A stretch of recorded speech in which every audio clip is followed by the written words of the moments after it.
Hey guys, welcome to Comics with Bueller. As always, I'm Bueller. These are old interviews I've done at Comic Cons that were on live streams. They're like 3 or 4 hours long. I've cut them up so you guys can see them individually. There's people like Jim Starlin, Ming Chen from Comic Book Men, Chris Claremont, Emma Kubert, just to name a few. So do me a favor, check them out. They are a little bit dated, but they are a lot of fun, and I look quite a bit different on these videos as well. But there'll be a playlist so you can check them all out. And at the end of this video, a new video will be able to click on to see that interview. So anyways, take your time, watch them, enjoy them, and I'll see you at the end of the video. Anyway, first things first, Gerry, I want to talk to you about these 3 books. And tell me what is up with these books, Gerry, okay? What do you mean? All right, look at these books right here, and I'm going to show them to the camera. Look at this one right there, all right? Gerry, this is Peter Parker #1, okay? Right. Here is, you did all 3 of these, 134, Amazing Spider-Man. Yep. All right, you see a trend here, Gerry? I see the trend. All right, Gerry, look at this one, 147. There you go. You see a trend there, Gerry? Yeah, definitely it's getting poked. What is, it's all the same cover, Gerry. Well, you know, I didn't design the covers, but when you think about it, what else are you going to do with a character whose major threat is his pointy? There you go. That's pretty good. I love it. When I found all 3 of these books, I was like, man, that is fantastic. We also had this trend back in the 70s for yellow backgrounds. Yes, yellow is my favorite background. Well, it pops on the stand. It does. And that was the theory that you put yellow and red on a cover and it's going to sell more. Yes, yes. Which, if that's all you're doing, how would you know? Yeah. Right. But have you ever seen all 3 of these covers together like I have this? not. Okay. I have not. It's So isn't that a wonderful and it's 3 pack? different artists Yes. too. I love it. I love it. It's pretty one of my amazing. favorite things. And to find out that you did also, I didn't know for sure if you did this one. Well, I I'm knew probably you the did only these guy 2. who really loved the tarantula. Yeah, that's one of your characters. Yeah. There you go. Well, very cool. Real fast, let's go ahead and get into something that I know that you're very passionate about. Punisher, my favorite character by far. I've talked to you about him before. The Punisher symbol, okay, has. Well, let me just ask you, what does it mean to you? Because obviously, some people have taken it and gone a different direction, okay. But Well, since you are the co-creator of the Punisher, you would be the person to ask this to. I mean, it's frustrating because the misuse of it is so blatant. You know, you wonder where these people found it and what they think it actually means. I mean, I kind of blame it on the guy who wrote American Sniper because he embraced it and it became like a macho thing for other guys who have issues with their masculinity and their desire to make themselves more than they are. It's particularly offensive to me because you've got this character who's a damaged guy who would tell you that he's a damaged guy, that he's an outlaw, that he's a vigilante who's working outside the system because the system failed, and in his eyes. And he does not consider himself to be a good man. He does not consider himself to be a hero. He is an avenging angel, taking out his own personal vengeance on people. He doesn't stand for society. And the idea that people in the, specifically people within police departments, the military, who are representatives of society, would embrace a symbol of an outlaw just strikes me as, I mean, that should be grounds for immediate dismissal from those positions. It's not to say that I don't think that the Punisher has heroic qualities, and that he doesn't represent something fundamental in the American psyche. It's just that he's an outlaw. Yeah. He will tell you himself he's not a good guy. Yeah. So if you're embracing that, you're telling the rest of the world you are an outlaw and not a good guy. So I don't know why you would want to announce that unless you're completely misinformed, or you are in fact an outlaw and a bad guy. Right. So if that's what you embrace. I saw a post. Somebody posted a tattoo that they had of the police blue Punisher symbol. The one that misuses the American flag and the Punisher symbol. And he had proudly tattooed above and below it, "I don't read Punisher comics." I saw that one. And I thought, yeah, talk about an obvious statement. Yeah. Because if you did, you would not be wearing that symbol. But there you are. I mean, what can you say? And I kind of approve of what Marvel is doing right now of retiring the symbol for a while. Yeah. I doubt that it'll be gone forever because the character's too popular and has too much to say as a character. He's he provides a good commentary. Yeah. On society. For sure. And eventually, we'll be able to reuse that in a interesting way. I would actually personally love to see the symbol taken up by a black vet. Why not? I mean, it doesn't have to be Frank Castle. Sure. Right. Frank Castle can, move on, or die in a hail of bullets. I mean, anything could happen. And then it would be, I think, entirely appropriate for a black or minority character to embrace that, and say, "I'm the Punisher now." Yeah, absolutely, Because absolutely. People have something to say, You have a question?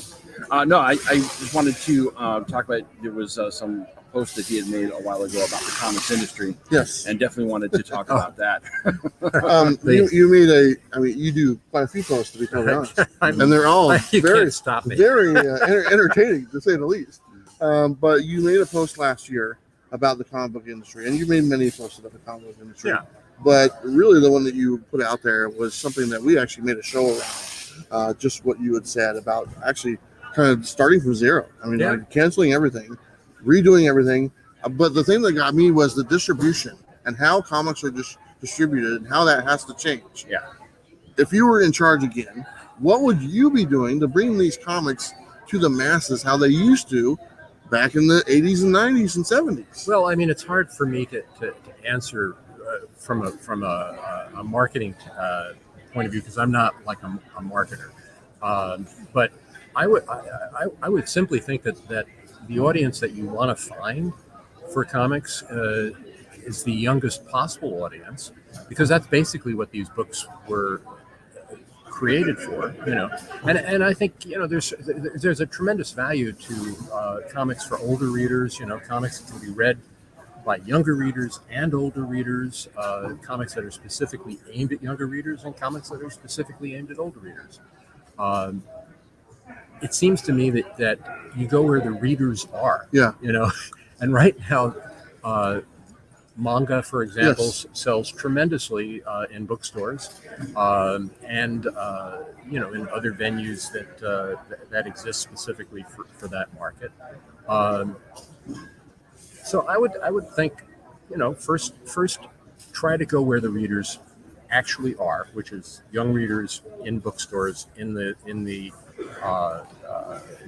juvenile reader set. That would probably require a certain kind of book, technically, physically, that publishers aren't right now interested in doing. Yeah. Which is maybe an 80-page comic, that comes out once every couple of months or something like that.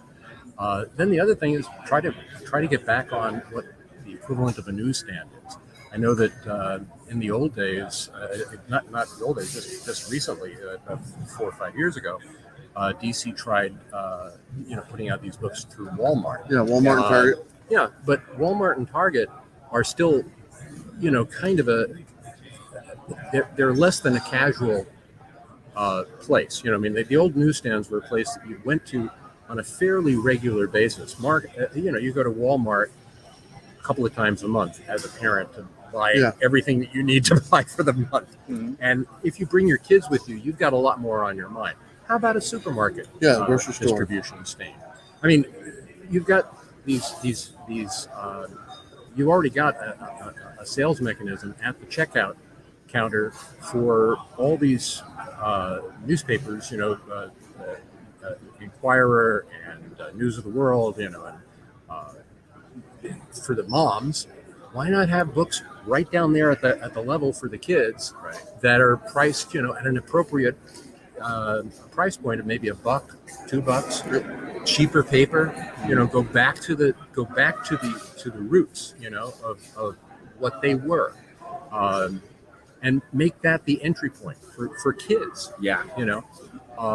But again, I'm not a marketing business guy. I'm thinking about it from a creative point of view, and from the creative point of view, this stuff has become so dense with history that we've lost track of what these characters fundamentally offer. And if we can, because we've layered on all this mythology around them, we lose sight of what Superman is supposed to be, of what Batman is supposed to be. I mean, for kids, not Right. necessarily for adults, which is a whole nother market, but for kids, Batman is the guy, the traumatized child trying to fix the world. That's why the primary Batman for me is the Batman of the 50s and mid 60s. Right. Who had a sidekick who was a bit quippy, who wasn't, dark and gloomy. That's somebody that kids can relate to, and that's the Batman that they should be first exposed to. Right. It even works for the cartoons that when they do Batman. He's kind of moody and gloomy, but he's still very approachable. He's not, Absolutely. it's not this dark Bruce Wayne. Something a little more cheery, like character. Punisher. Yeah, exactly. And the same with Peter Parker Spider-Man. I mean, the Peter Parker Spider-Man should be a teenager. Mm-hmm. I've said this before. There's no rational reason why a character whose primary focus is gaining the understanding of responsibility with great power, which is a teenage issue. That's the issue teenagers face. I'm coming into adulthood. I'm gaining power. I need to be responsible. If you're 30 years old and you don't know that rule yet, Right. You are not a hero. You're a loser. And that's why the Peter Parker of today in the comics today, who's 30 years old, wandering around, is just wrong. Yeah. It's just like, no, that's not. That's just a superhero. Yeah. He's a superhero with a mask, and he doesn't say anything philosophically or mythologically to a reader who's discovering the character for the first time. Right. How can a kid of 10 relate to Peter Parker, with his love issues and his job issues? Yeah. No, he related to Peter Parker who had problems in high school. In high school, exactly. Absolutely. That's why the most effective one is Tom Holland, I think. I think so too. Just because they focus on that adolescent energy, For sure. sure. He's older now, but when he first had the part, he totally nailed it. Killed it. because- Yeah, absolutely. Yeah. So I do have one other question for you, and this is completely in a whole different direction. I'm a huge Daredevil fan, and I love your run on Daredevil, but you did something very unique with that character. And I kind of wanted to, I've heard some history, and I kind of wanted to clear it up. One of the things that you did was you took him to San Francisco. Yeah. And the story that I got was that you didn't actually live there, that you had went there and became enamored with it. Yep. And then somehow Marvel allows you to take him there. Well, to answer the last part of that, back in the early 70s, we didn't have any rules. We didn't have any corporate overlords saying you've got to keep these things this way or that way. So Stan Lee wasn't a corporate overlord? Not in that sense, no. But he wasn't. But he didn't have a hard and fast rule about how things had to be done. He just wanted the books to feel real. The characters' lives to be interesting, their stories to be interesting. I went to San Francisco on a vacation, and I did fall in love with the city, like I fell in love with New Orleans when I went there. I fall in love with cities a lot, and I took a lot of photos. I was thinking to myself, this would make a terrific environment because of the hills for Daredevil, whose whole thing is swinging, with his billy club impossibly between buildings. But it would be very cool to see that kind of world. Plus, San Francisco had this history of being a location for noirish stories, Sure. film noir type stories. Alfred Hitchcock loved to shoot in San Francisco. And I thought Gene Colan would see that as a wonderful environment for the character, and he did, Plus Bullet was one of my favorite movies, and Yeah. I knew that Gene loved to draw car chases, and I thought, we can do some good car chases here in San Francisco. So that was the motive, and it fit in with the whole Black Widow storyline that I was going for. It was a pure impulse, and they let me do it because nobody really was overseeing it, with a set of rules. Right. Well, I mean, I always thought that there would have been an aversion to it because taking him to San Francisco, there's less chance of crossovers happening, right? Yeah, but you can make anything happen. That's the truth. And my other thought was New York is awfully crowded, right, with characters, and the perennial question is, why does this guy fight this villain when there are so many other heroes who might be better at it than he is? Right. Whoever that hero might be. So it gave me the opportunity to make Daredevil basically San Francisco's only superhero. He and Black Widow, they were only heroes. So it made those stories, I think, feel a little more consequential and logical. Yeah. So. Well, I think it's great that years later, I forget which writer did. I think it was maybe Brubaker, maybe Andy Diggle. I don't know, but they took him back to San Francisco when he needed a break, and so I thought that was really cool. Yeah. Homage to Gerry Conway. Well, I mean, to the city we all love, San Francisco by the Bay. Yeah. Awesome stuff. Well, Gerry, thank you so much for your time. Thank Appreciate you coming over here. Is this your first con that you've done this year? Yes, the first con I've done in 16 months at least. Probably, I think maybe even a year and a half now. How's it feel to get back out there? Oh, I love it. I mean, it makes me feel grateful, for the fans and for talking with people, on things that keep me out of just being crabby, which is my Twitter. Your Twitter feed? There you go. Go watch his Twitter feed. It's very entertaining. Every now and then you're like, oh, he's having one of those days. Yeah, I call it grudge hunting. Because you wake up sometimes in a mood, and then you're trying to figure out why, and you say, "Yeah, that's it." There you go. That's awesome. Well, Gerry, thank you so much. Thank you, guys. Appreciate your time. This is, like I said, I was really looking forward to seeing you again. Thank you so pleasure. much for co-creating my favorite character, the Punisher. My pleasure. And Thanks. these 3 books will always be in my collection right here because I can't tell them apart. Take care, guys. Thank you so much. Conway. Hey guys, welcome back. Hope you enjoyed those interviews. I had a lot of fun. Even the ones with Howard Chaykin, you know what? He just is who he is. But do me a favor, check out the playlist, check out the video that pops up next. It's another interview over the years, and I think you're going to enjoy my time with these creators. So anyway, guys, thank you for watching. Don't forget to like and subscribe, and don't forget to live your best life. You know what to do. I'll see you next time.